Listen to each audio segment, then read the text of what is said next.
est 9h10 à Tel Aviv et on va revenir à présent sur cette grogne, la rue contre le gouvernement en France dans le viseur des chauffeurs de taxi, et notamment l'ubérisation de la profession, un cri de détresse exprimé à Matignon devant Manuel Valls, le Premier ministre qui a promis de s'attaquer à la concurrence déloyale. Julia Galancien.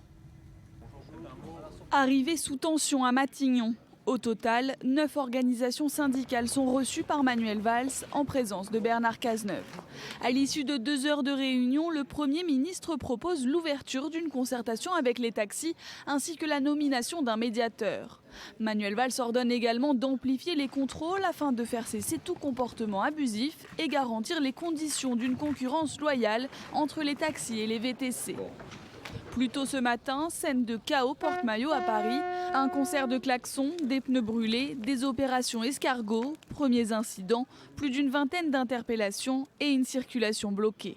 Les chauffeurs de taxi protestent contre la concurrence et les dérives des VTC, les voitures de tourisme avec chauffeur. On voudrait que le gouvernement prenne ses responsabilités et fasse en sorte que le taxi et le VTC, voilà, ça soit bien distinct et que le VTC ne se transforme pas en taxi parce qu'il y a une cannibalisation en fait. C'est ça qui se passe.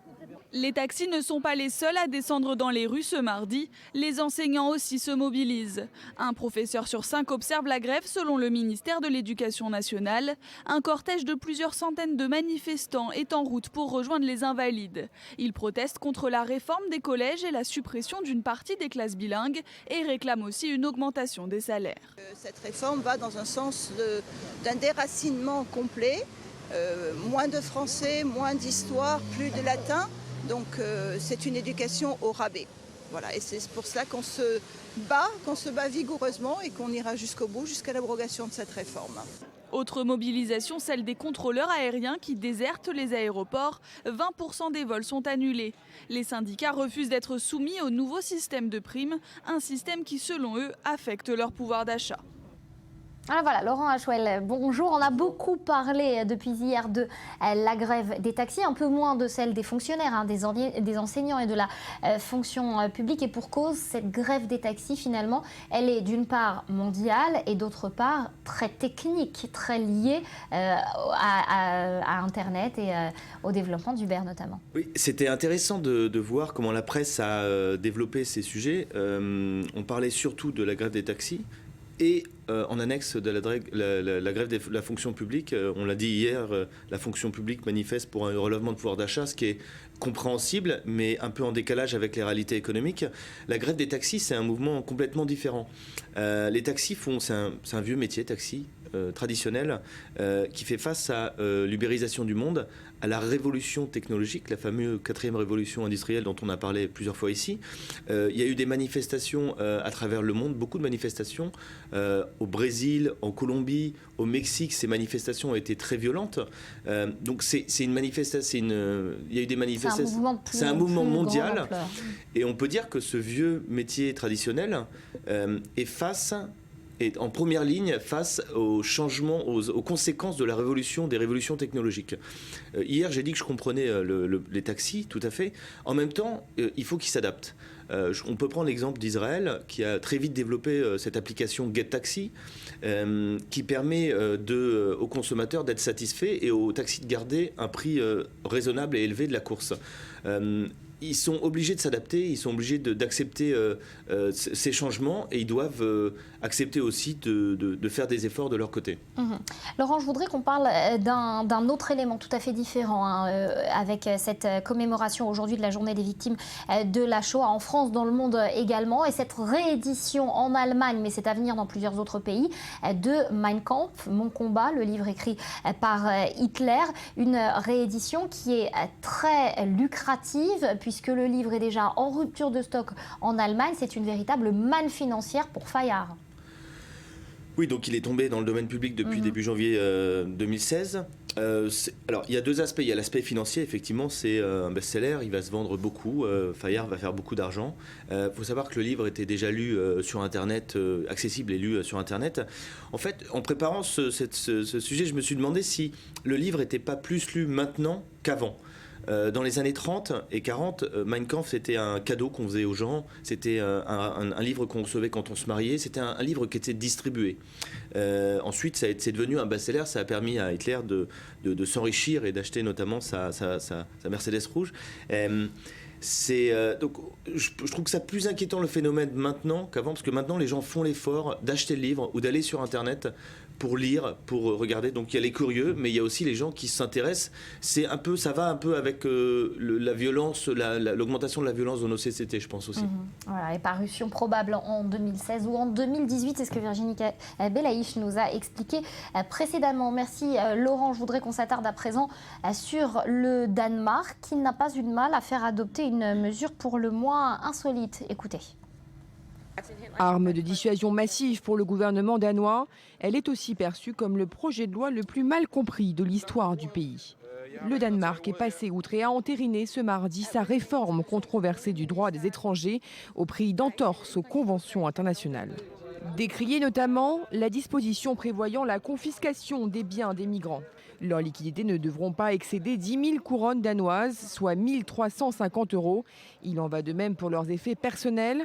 Et pour faire appliquer cette consigne, la police se réserve le droit de fouiller et de saisir les bagages des demandeurs d'asile. La décision de donner à la police danoise le pouvoir de rechercher et confisquer les objets de valeur des demandeurs d'asile envoie des messages préjudiciables selon nous. Il court le risque d'alimenter des sentiments de peur et de la discrimination plutôt que de promouvoir la solidarité avec les personnes ayant besoin de protection. Mais les ONG se sont aussi alarmées des restrictions imposées aux conditions de séjour et au regroupement familial. À savoir ceux qui fuient la violence en général plutôt qu'une menace sur leur personne en particulier devront patienter 3 ans avant de demander un regroupement familial, ce qui pourra, selon Amnesty International, avoir une incidence dévastatrice sur les familles.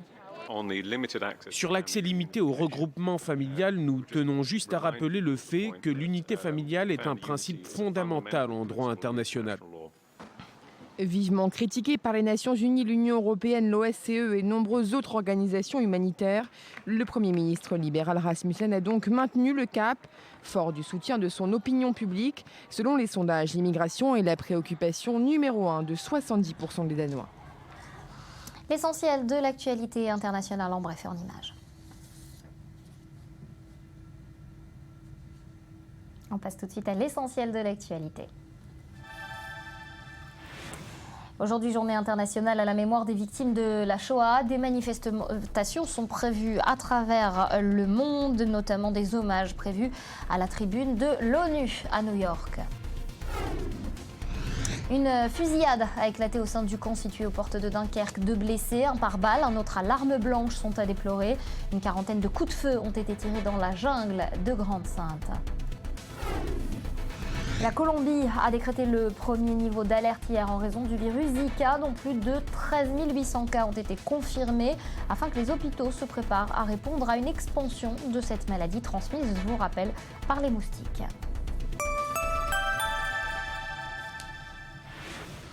Il suscite la polémique avant même sa diffusion et c'est Julien Baloul qui va venir nous en parler. Le film documentaire Salafi sort aujourd'hui en salle. Entre images inédites et interviews de prédicateurs extrémistes, ce film démonte les rouages de la machine de mort djihadiste. Julien, de quoi s'agit-il exactement ? Alors, c'est un film documentaire, comme vous l'avez dit. C'est le film choc de ce début d'année 2016. Il a été réalisé par Lemine Ould Salem et François Morgolin. Il est prévu en salle normalement pour aujourd'hui, c'est pour ça qu'on en parle. Il montre la réalité de la charia au quotidien, notamment à Tombouctou. Il voulait filmer les terroristes au plus près pour simplement montrer la réalité de ce que c'est.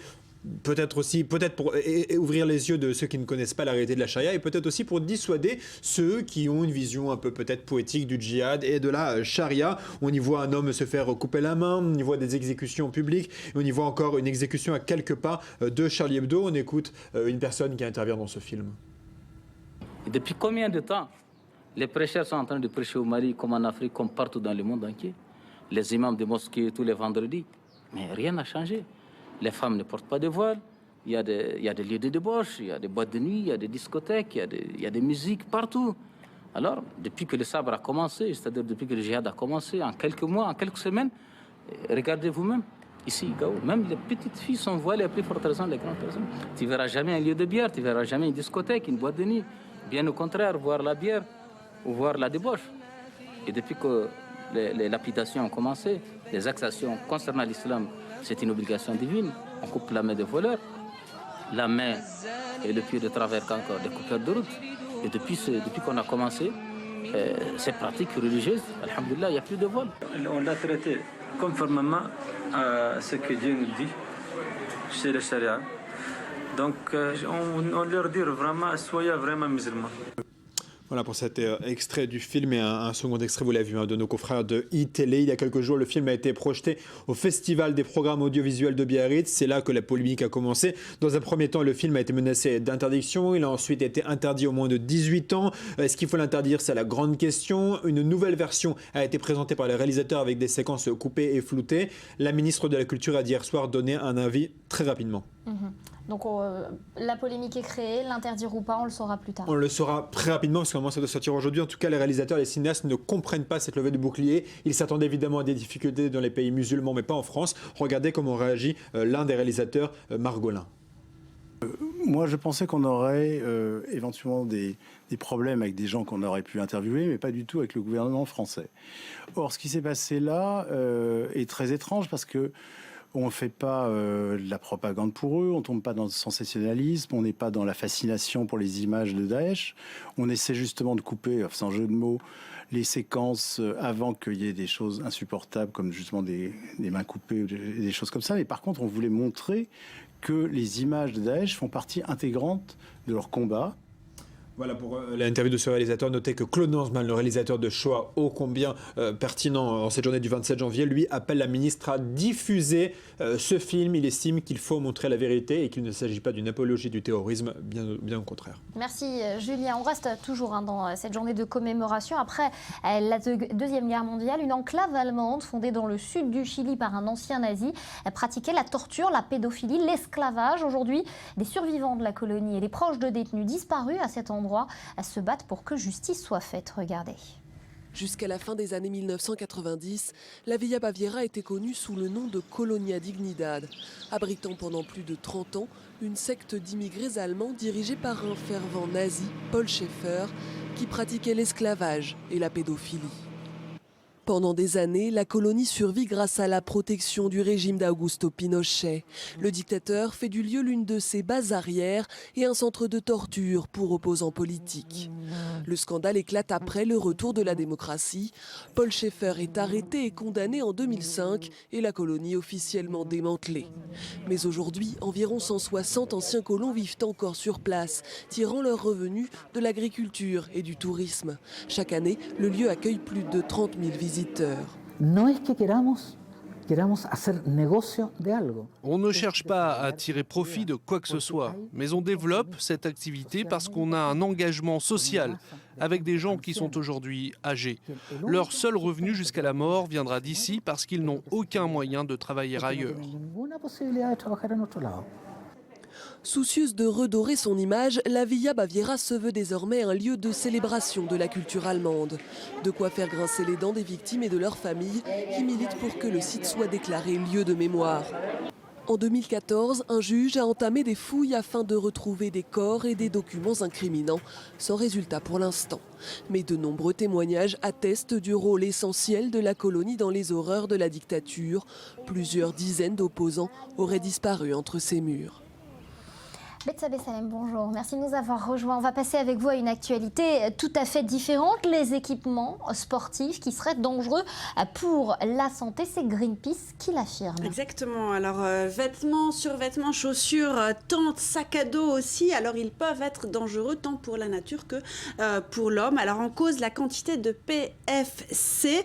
Ce sont les composés perfluorés ou polyfluorés. En fait, des composés qui sont très, très résistants à la chaleur et qui donc sont utilisés pour rendre les vêtements et articles de sport imperméables et anti-taches, mais qui sont aussi des perturbateurs endocriniens du système nerveux, volatiles, qui se diffusent facilement dans l'air, dans l'eau et s'accumulent dans le corps des animaux et dans le sang humain, qui plus est. Alors Greenpeace a mené une enquête, regardez, sur des articles de 11 marques différentes, vêtements, chaussures, tentes, sacs à dos, cordes, sacs de couchage provenant de divers pays. Alors, conclusion, sur les 40 articles étudiés, des PFC ont été retrouvés dans 36 articles, c'est-à-dire 90% des cas, pas vraiment rassurant. Alors, pour 18 d'entre eux, il s'agissait même de PFC à chaîne longue, considérés comme les plus dangereux. Et puis surtout, parmi les marques concernées, eh bien, de grands noms comme The North Face ou encore Patagonia. Bon, alors ça concerne la majorité des cas, on l'a bien compris. Ça concerne deux grandes marques, on l'a compris aussi. Concrètement, c'est quoi les risques pour l'homme et pour la nature? Alors, qui dit perturbateur endocrinien dit trouble de la fertilité. Pour les femmes, menacer aussi les enfants, selon une étude américaine qui a été publiée en 2010, ces produits peuvent en effet augmenter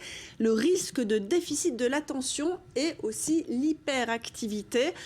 Pour l'environnement, c'est pas vraiment mieux. Ces produits sont utilisés dans de nombreuses applications industrielles, puisqu'on a vu, ils sont anti-adhésifs, ils résistent à la chaleur, notamment dans les traitements pour les tapis, pour les moquettes, les emballages en papier, les emballages en carton pour le contact alimentaire. On en utilise nous-mêmes à la maison. Les revêtements anti-adhésifs comme les ustensiles de cuisine qui en utilisent beaucoup, ou encore certaines formulations d'insecticides. Voilà, alors des solutions.